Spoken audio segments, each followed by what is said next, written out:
கர்த்தர் நாமத்திற்கு மகிமை உண்டாகட்டும். இந்த பரிசுத்தமான நாளிலே உங்களை எல்லாம் சந்திப்பதற்காக கர்த்தர் நன்றி செலுத்துகிறேன். அவனுடைய வார்த்தைகளை கேட்கிற நீங்கள் ஒவ்வொருவரும் பாக்கியசாலிகளாக இருக்கிறீர்கள். அவனுடைய வார்த்தைகள் ஒன்றும் தரையில் விழுந்து விடவில்லை என்று பார்க்கிறோம். அது ஒவ்வொருவருக்கும் அது பிரயோஜனம் உள்ளதாக ஒன்றாக இருக்கிறது. நம்ம இன்னைக்கு ஒரு வசனத்தை பார்க்கலாம். பரிசுத்த மத்திய சுவிசேஷ புஸ்தகத்தில் 26வது அதிகாரம் 33வது வசனம் இப்படி சொல்லுகிறது: உமது நிமித்தம் எல்லாரும் இடல் அடைந்தாலும் நான் ஒரு காலம் இடல் அடையேன் என்றான். உமது நிமித்தம் எல்லாரும் இடல் இருந்தாலும் நான் ஒரு காலம் இடல் அடையேன் என்று பேதுரு இயேசு சொல்வதை பார்க்கிறோம். ஆண்டவர் இயேசு கிறிஸ்து இந்த உலகத்திலே நமக்காக இறங்கி வந்தார், நமக்காக காட்டி கொடுக்கப்பட்டார், நமக்காக ரத்தம் சிந்தினார், நமக்காக அடிக்கப்பட்டார், நமக்காக தன்னுடைய உயிரை கொடுத்து நம்முடைய பாவங்கள் எல்லாம் அவர் மன்னித்து நம்ம எல்லாம் ஏற்றுக்கொண்டு நம்மை இந்த பாவ வாழ்க்கையிலிருந்து நம்மை மீட்டெடுத்திருக்கிறார். அதற்கு முன்பாக நடந்த விஷயம் இது. கெத்செமனே தோட்டத்தில் இயேசு கிறிஸ்து காட்டி கொடுக்க முன்பாக அவர் ஒலிவமலைக்கு போகிறார்கள். அங்கே சீசர்கள் எல்லாம் இருக்கிறார்கள். அங்கே நடந்த இந்த உரையாடலை நம்ம பார்க்கிறோம். மேய்ப்பர்கள் வெட்டப்படுவார்கள், மந்தைகள் சிதறண்டு போகும் என்று சொல்கிறார்கள். இயேசு பிடிக்க வரும்போது எல்லா சீசர்களும் ஓடி போனார்கள் என்று பார்க்கிறோம். அப்ப பேதுரு சொல்றாரு, ஆண்டவரே, நான் ஒரு காலம் இடல் அடையேன், எல்லாரும் இடல் இருந்தாலும் நான் இடல் அடையேன் அப்பா, நான் உண்மை விட்டு பின்வாங்கி போகவே மாட்டேன் என்று சொல்லி பார்க்கிறோம். எல்லா சீசனும் அதான் சொல்கிறார்கள். ஆனால் ஏன் சொல்றாரு, சேவல் கூவதற்கு முன்னே 3 தரம் என்னை மறுதலைப்பா என்று. ஆண்டவரே, நான் உம்மோடு மறிப்பேன் அப்பா, உம்மோடு மறித்தாலும் மறிப்பேன், நீர் மறிக்கும் இருக்க வரைக்கும் நான் உம்மோடு இருப்பேன் என்று பேர் சொல்வதை பார்க்கிறோம். அப்போதான் இந்த நிகழ்ச்சி நடக்கிறது. யாரும் இடல் அடைந்தாலும் நான் இடல் அடைனப்பா, நான் எப்போதும் உன்னோடு இருப்பேன் என்று சொன்ன அந்த பேதுரு தான் இயேசு கிறிஸ்து சேவல் கூவுக்கு முன்னே 3 தரம் மறுதலித்ததை நாம் பார்க்கிறோம். நிறைய பிரச்சனைகள் நமக்கு வரும், நிறைய கவலை வரும், துன்பம் வரும்.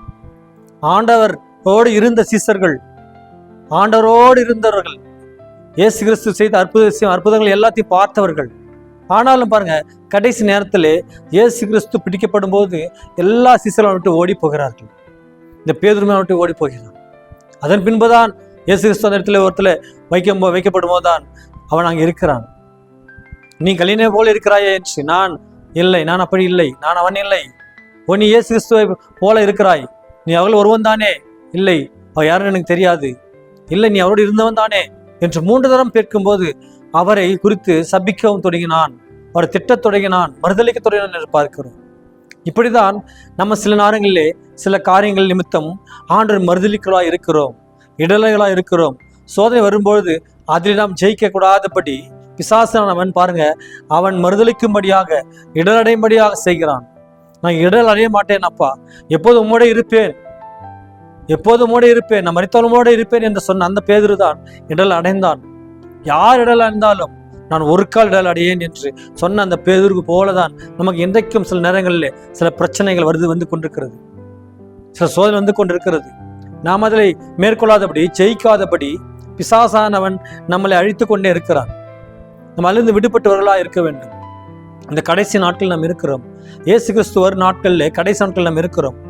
அப்போ சீசர் கேட்குறாங்க, ஆண்டவரே, உன்னுடைய வருகைக்கும் உன்னுடைய வருகைக்கும் இந்த உலகத்தின் அழிவுக்கும் கடைசி நாட்களுக்கு இருக்கிற அந்த என்ன சம்பந்தம் இருக்கிறது, அது எப்படி நடக்கும் எனக்கு சொல்லுங்கள் என்று சொல்லும்போது ஏன் சொல்றாரு, நீங்க எல்லாரும் பகைக்கப்படுவீர்கள், எல்லாரும் கொலை செய்வார்கள், என் நிமித்தமாக நீங்கள் கொலை செய்யப்படுவீர்கள், எல்லாரும் உங்களை வெறுப்பார்கள், அதன் எப்போது நீங்கள் இடல் அடைவீர்கள், அது நிமித்தம் எல்லாரும் நீங்கள் பகைக்கப்படுவீர்கள், கொலை செய்யும்படியான நிலைமை கூட நமக்கு வரும், எல்லாரும் பகைப்பார்கள், ஜனத்துவரமான ஜனமும் ராஜ்யம் எழும்பும் என்று பார்க்கிறோம்.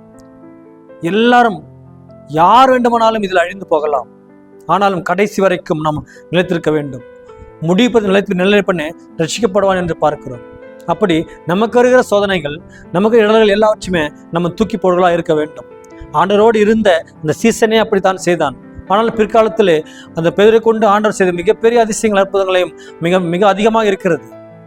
அவனை கொண்டு மிகப்பெரிய ஒரு வல்லமை அவனத்தில் இருந்தது, சுகப்படுத்துகிற வல்லமை இருந்தது, அநேக ரட்சிப்பை கொண்டு வரும்படியான அப்படிப்பட்ட ஒரு வல்லமை ஆண்டவர் அவனுக்கு கொடுத்திருந்தார். ஆனாலும் சற்று நேரத்தில் அவன் இடல் அடைந்தான் என்று பார்க்கிறோம். அந்த அப்படிப்பட்ட இடல் நமக்கு வராதபடி இருக்க வேண்டும். ஆண்டு நம்ம கொடுத்திருக்கிற அந்த தாளத்தை நம்ம வைத்துக்கொண்டு நம்ம ஆண்டவரை நம்ம மறுதலிக்கலாக இராதபடி பேதுரு போல மறுதலிக்கிறாதபடி, தெரியாதன்னு சொல்லாதபடி, இடல அடையாதபடி, கடைசி நாட்களில் எல்லாரும் பகைக்கப்பட்டாலும் கூட ஆண்டவருக்காக நம்ம எழும்பி நிற்புள்ளாக இருக்க வேண்டும். ஆண்டவருக்காக எழும்பி நின்று அவருடைய விசுவாச அறிக்கைகளாக, வசந்த அறிக்கைகளாக, ஊழியம் செய்கிற பிள்ளைகளாக நம்ம எழும்பும் பொழுது கர்த்தர் நிச்சயமாக நம்ம ஆசீர்வதிப்பார். இல்லை அடையாதபடி பாதுகாக்கும்படியான இந்த வல்லமை கர்த்தர் நமக்கு கொடுப்பாராக. உங்களுக்கும் நிச்சயமாக கொடுப்பாராக. விசுவாசத்தோடு இருங்க. கர்த்தர் தாமே உங்களை ஒரு ஆசீர்வதிப்பாராக. ஆமென்.